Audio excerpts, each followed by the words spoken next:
Pemirsa, dari beberapa topik yang hangat dibicarakan di dunia moge, selalu ada saja pertanyaan klasik yang membekas di hati para setiap pengendara motor gede. Apakah benar faktor ini menjadi faktor utama bagi para pecinta moge untuk lebih banyak menjatuhkan pilihannya di moge non-paper atau bodong? Apakah benar selisih harga yang begitu jauh menjadi pemicu utamanya? Dan bagaimana cara kita membedakan moge paper dengan non-paper hanya dari melihat sebuah iklannya? Kita akan membahasnya lebih dalam lagi, eksklusif di Otosmart TV. Bersama saya, Bung Moge, kita akan kembali setelah yang satu ini.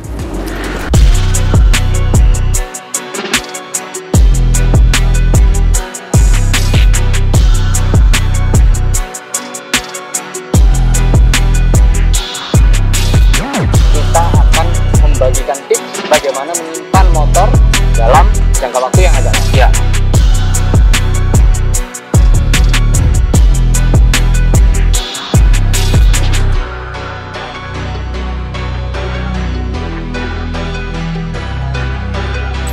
Ada beberapa pertimbangan yang menjadi dasar utama dari seseorang memilih moge non-paper atau moge bodong.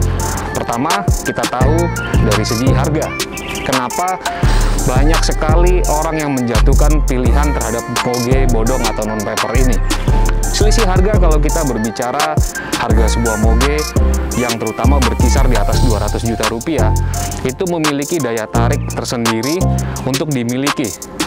Dari segi harga, sudah pasti moge-moge paper tersebut, misal kita sebut saja Ducati, Harley-Davidson, Triumph, Honda, Kawasaki, memiliki harga yang fantastis. Kita ambil contoh motor ZX-10R, ZX-10R, atau Ducati Scrambler. Kita ambil contoh harga resmi yang tertera di ATPM atau di dealer bisa menyentuh angka hampir 500 juta atau bahkan lebih. Namun bagaimana dengan motor tersebut, model yang sama, namun yang beredar yang tidak memiliki paper? Berapa harganya? Kita akan lihat, saya akan lihat. Contoh, Ducati Street Fighter, harga resminya sudah menyentuh 500 juta rupiah. Di saat yang sama, saya menemukan iklan Ducati Street Fighter dengan harga sepertiganya di salah satu platform marketplace. Apakah harga menjadi salah satu faktor penentu orang memiliki motor yang diingini? Sudah pasti kebanyakan iya. Contoh saja kita lihat di sini Ducati Street Fighter yang tadi saya bilang harganya sekitar 300 juta, 400 juta ke atas. Di salah satu marketplace saya melihatnya diberikan label dengan harga di bawah 200 juta rupiah, atau lebih tepatnya hanya 150 juta rupiah. Itu menjadi salah satu fenomena yang sudah menjadi rahasia umum di kalangan para pecinta moge. Dari selisih harga, Anda sudah bisa menyaksikan bahwa angkanya cukup terpaut jauh. Harga sebuah moge yang memiliki surat dan yang tidak memiliki surat itu bisa terpaut setengah bahkan sepertiganya. Lantas kenapa moge-moge ini bebas berkeliaran, bahkan ditawarkan ke marketplace atau ke sosial media, seolah-olah tidak ada upaya dari hukum yang untuk melakukan regulasi terhadap para pedagang atau penjual-penjual moge non-paper ini? Apakah benar alasan bahwa modelnya lebih banyak pilihannya, atau apakah benar hanya faktor harga yang menjadi penentu orang menentukan sebuah moge? Oke. Yang pertama, dari harganya sudah pasti. Yang kedua adalah Anda harus bisa membedakan cara orang menulis iklan di marketplace, itu sudah bisa membedakan antara moge yang paper maupun moge yang non-paper atau bodong. Kalau tertulis di situ, ini Anda perlu catat, tertulis bahwa tertulis pajak hingga, atau motor ini memiliki STNK, BPKB, atau faktur, itu sudah pasti motor itu memiliki paper.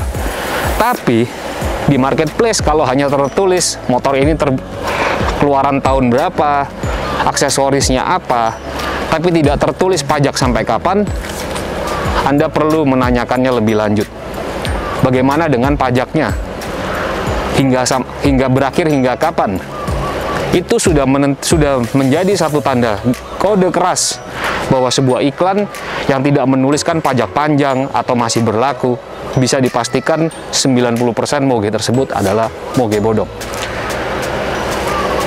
Tips yang ketiga, bagaimana transaksi yang terjadi akan saya bahas lebih detail lagi.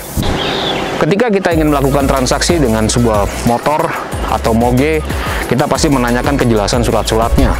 Jika penjual tidak pernah menyinggung soal surat-surat tersebut, sudah dipastikan moge tersebut adalah atau motor tersebut adalah motor ilegal atau bodong. Bagaimana cara melakukan tawar-menawar? Kami disclaimer dulu, di sini kami tidak menganjurkan Anda untuk bertransaksi dengan motor yang tidak memiliki paper yang lengkap. Namun ada tips yang bisa Anda lakukan ketika Anda benar-benar hasratnya ingin memiliki motor tanpa paper tersebut. Yang pertama adalah, walaupun harganya sudah dicantumkan selisih banyak dengan motor yang memiliki paper, Anda bisa menawarnya jauh-jauh lebih dalam lagi. Dalam artian begini, motor non-paper itu tidak memiliki dasar harga yang sama dengan motor paper. Maka ketika Anda ingin mendapatkan motor tersebut, Anda bisa menawarnya di bawah harga market yang jauh sesama motor non-paper. Dan ketika, ingat satu lagi, ketika Anda ingin menjualnya, pembeli juga bisa melakukan penawaran harga yang sangat tidak masuk akal. Sebagai contoh, motor paper, ketika Anda beli harga 200 juta, kemungkinan besar ketika Anda jual hanya akan ditawar selisih harganya kemungkinan besar 5%, bahkan 3% dari harga awal Anda mendapatkan. Misal 200 juta, Anda masih bisa jual di 195 juta, 190 juta, bahkan tidak menutup kemungkinan harganya akan naik ketika Anda jual karena unitnya tidak ada atau langka. Bagaimana dengan moge non-paper? Kalau Anda sudah memutuskan menjatuhkan pilihan, walaupun kami tidak merekomendasikan menjatuhkan pilihan ke moge non-paper, Anda berhak melakukan penawaran dengan harga suka-suka Anda. Kenapa? Karena moge non-paper tidak memiliki dasar, tidak memiliki harga patokan, jadi tidak bisa dibandingkan harganya apakah itu separuh dari harga yang motor paper atau sepertiganya, atau bahkan bisa di bawah itu. Itu adalah salah satu tips yang menjadi dasar Anda untuk memutuskan apakah lebih baik memiliki moge paper atau non-paper.